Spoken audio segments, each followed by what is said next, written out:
अस्सलामु अलैकुम दोस्तों, मैं हूं आपका भाई मोहम्मद मुश्ताक नोमानी और आप देख रहे हैं हमारा YouTube channel Halima Islamic agency. अगर आप पहली मर्तबा हमारे चैनल पर तशरीफ़ लाए हैं तो गुजारिश इतनी है कि मेहरबानी करें और चैनल को सब्सक्राइब कर लें। आज की मेरी गुफ्तगू से आपको बहुत कुछ सीखने के लिए मिलेगा। यह मुख्तसर सी वीडियो पूरी ज़रूर देखिएगा दोस्तों। जहाँ तक मैं समझता हूँ औलाद हर किसी को प्यारी होती है, इसीलिए जहाँ माँ बाप की कोशिश होती है कि वो अच्छी बहू घर लेकर के आएँ, वहीं ये ख्वाहिश भी होती है कि हमारी बेटी के लिए ऐसा घर मिले जहाँ वो खुश ज़िंदगी गुजार सके। लाड प्यार से पाली हुई बेटी के लिए अच्छे से अच्छा रिश्ता तलाश करते हैं और उम्र भर सुखी रहने की दुआएं भी देते हुए उसको रुखसत करके सुख का सांस लेते हैं दोस्तों।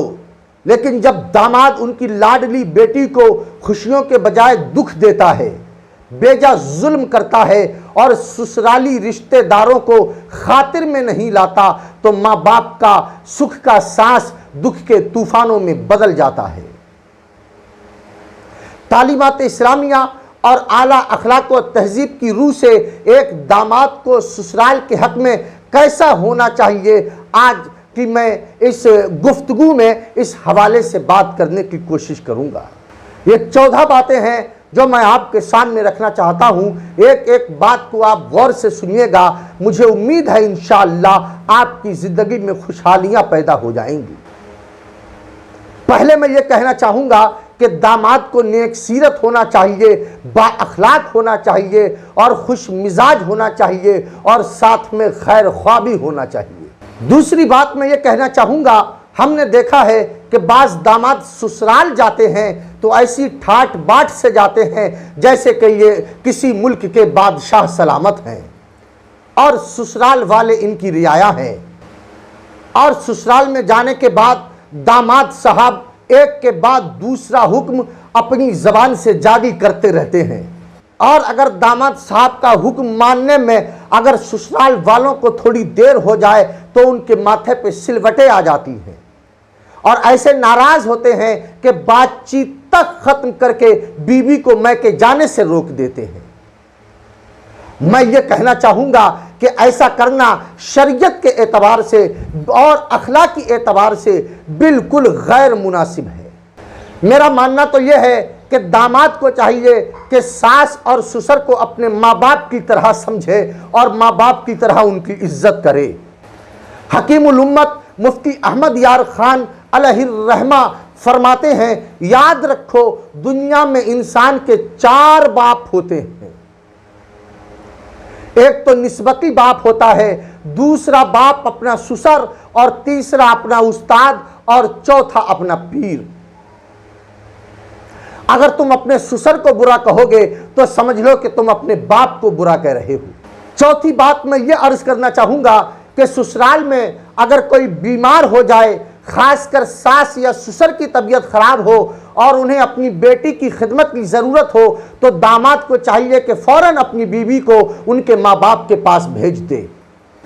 पांचवी बात मैं ये कहना चाहूँगा कि अगर ससुराल वालों को किसी काम में अपने दामाद की ज़रूरत हो तो दामाद को चाहिए कि अपने ससुराल वालों को अच्छे मशवरे दे और अगर हो सके तो आगे बढ़ के उनका काम करवाए। उनकी खुशी में और गम में जहाँ तक इससे हो सके ये शरीक रहे। मैं ये भी अर्ज़ करना चाहूँगा कि ससुराल वाले अगर माली एतबार से कमज़ोर हों और दामाद मालदार हो तो दामाद को चाहिए कि जहाँ तक उससे हो सके उनकी मदद करे। ससुराल वालों के साथ कुछ ना कुछ तोहफे वगैरह देता रहे ताकि ससुराल में मोहब्बत कायम रहे। खुदा ना खास्ता ससुराल और दामाद के माँ बाप के दरमियान आपस में अगर थोड़ी देर के लिए कोई कहा सुनी हो जाए तो दामाद को चाहिए कि अक्लमंदी से काम ले, बल्कि दोनों तरफ अच्छा तरीका इख्तियार करे और अपने घर वालों और बीवी के मैके वालों के साथ जहां तक हो सके राजीनामा कराने की कोशिश करे। ससुराल वाले अगर मालदार हों तो दामाद को चाहिए कि उनके माल पे नज़र न रखे और अपने अंदर खुददारी पैदा करे।